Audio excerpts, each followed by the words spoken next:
Increasing and decreasing function का trigonometry का ये क्वेश्चन देखिए, बहुत ही इंपॉर्टेंट है आप लोगों के लिए। The function F X is equal to दिया हुआ है cos 3x और बताना है कि किस इंटरवल पे इंक्रीज या डिक्रीज करेगा।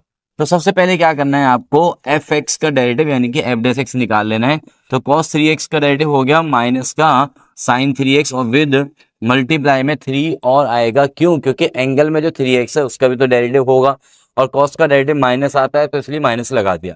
अब मुझे ये चेक करना है कि गिवन इंटरवल में से और साथ में दिया हुआ इंक्रीजिंग और डिक्रीजिंग भी कौन से वाला यहाँ पे इंटरवल विद इंक्रीजिंग और डिक्रीजिंग सही है। तो मैंने क्या करना है, ट्रिग्नोमेट्री वाले क्वेश्चंस में सबसे ज्यादा जो फोकस करना है वो करना है एंगल को लेके कि यार एंगल क्या आ रहा है मेरे एफ डैश एक्स में, वो आ रहा है 3x और यहाँ पे जो इंटरवल दिए हुए हैं वो सारे के सारे x की वैल्यूज के लिए इंटरवल दिए हुए हैं।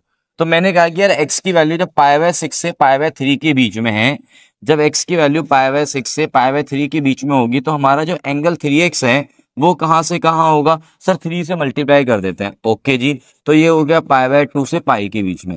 अब π/2 से पाई के बीच का मतलब हो गया कि ये जो एंगल है वो हो गया हमारा सेकंड क्वाड्रेंट में।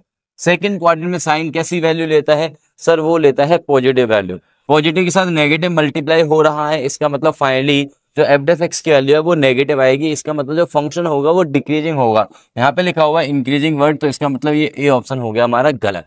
अब π/6 से π/3 कहीं और तो दिया नहीं है। अब ये वाले एंगल पे आते हैं जी। इस वाले एंगल में भी क्या करना है, मुझे 3 से मल्टीप्लाई करना है। 3 से जैसे मैं मल्टीप्लाई करूंगा तो ये बन जाएगा पाई और ये बन जाएगा हमारा 3π/2।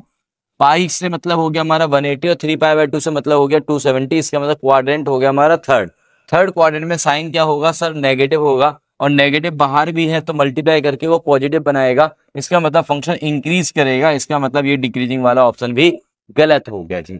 अब आते हैं हम डिक्रीजिंग ऑन 0 से π/3। 0 से π/3 का मतलब हो गया 0 पे तो 0 रहेगी 3 टाइम्स करके भी और यहाँ पे हो जाएगा ये पाई।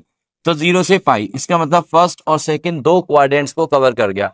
फर्स्ट और सेकंड दोनों में ही साइन क्या होता है सर, पॉजिटिव होता है। इसका मतलब ये वाली वैल्यू क्या आएगी, पॉजिटिव आएगी जब हमारा x 0 से π/3 के बीच में होगा। पॉजिटिव मल्टीप्लाई बाय -3 करेंगे तो क्या बन जाएगा, नेगेटिव बन जाएगा और नेगेटिव बनने का मतलब डिक्रीजिंग। इसका मतलब ये हो गया C option is the correct one. और सेम इंटरवल यहाँ पे इंक्रीजिंग लिखा हुआ था तो ये ऑब्वियसली गलत हो गया। तो हमारा सी ऑप्शन सही हो गया। हमें ट्रिग्नोमेट्री के इंक्रीजिंग डिक्रीजिंग वाले क्वेश्चंस में क्या करना है, एंगल को फोकस करना है। एंगल वही बना के एंगल की वैल्यू निकाल के इंटरवल से और फिर उसको चेक करना है कि वो किस क्वाड्रेंट में आ रही है। उससे हमें पता चलेगा फाइनली कि हमारा जो फंक्शन है वो इंक्रीजिंग होगा या डिक्रीजिंग होगा। जल्दी से कमेंट करके बताना है कि ये क्वेश्चन आपको कैसा लगा।